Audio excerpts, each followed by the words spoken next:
Now to Mr. Bevington for the last 5 minutes. Colleagues, we do have just some housekeeping business to deal with following. I know that we're pressing on some people's schedules, but if right after Mr. Bevington is complete with his 5 minutes, if we can then move into just some future business. Thanks so much.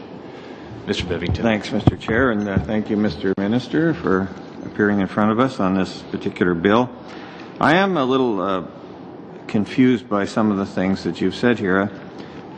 I think I'd like to understand what you consider the relationship between the federal government and First Nations is. Is it nation to nation? Is it government to government? Is that the relationship that you see? That's your question? Yeah. Yes, I think we very much have a government-to-government relationship. That is very apparent even in multiple documents that we've jointly signed. Okay.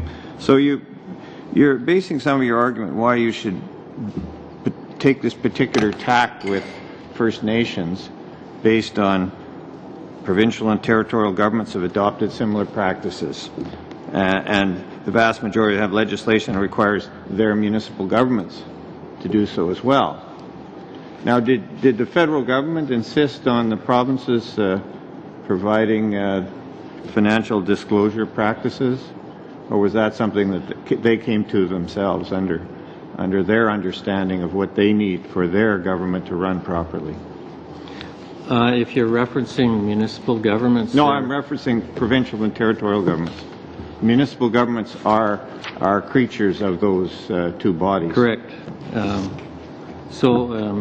No, and we had no role to play in transparency and accountability of the provinces and territories. But you didn't make a choice for those governments, did you? And you're making a choice for these governments, First Nations governments, about how they should portray themselves in the public eye. That's open to every single Canadian. Now you say, we're asking of chiefs and councillors no different than we ask of ourselves as parliamentarians. Chiefs and councillors are not parliamentarians. They're not elected by the public of Canada. They're elected by First Nations people. They have a different relationship than a parliamentarian has to the public of Canada. Don't you agree? Sure. Well, then... I'm not sure what you're suggesting, though. Well, I'm saying, I'm going to the basic principle. Publicly? The basic principle of this bill, I think, is what turns off most First Nations, is that they expect that they will make the rules for their conduct, just as other governments make the rules for their conduct. So what you've done is a very paternalistic approach to this, in that you've said, these are the rules by which you will govern yourself. And that's the problem, I think, that AFN referenced as well in their opposition to this legislation. They want to be treated as governments. As governments, they would expect that they make their rules for disclosure, not the federal government. Right. The federal government has some financial accounting requirements that are a relationship between the Aboriginal government and the federal government. And for those to be made public should be the responsibility of both parties, not an individual party, as you have put forward with this legislation. So Dennis, we have 34 self-governing First Nations across the country. We under their agreements, they have their reporting mechanisms.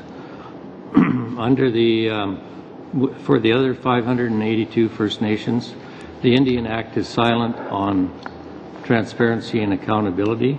We are bringing the 21st century to First Nation governments who are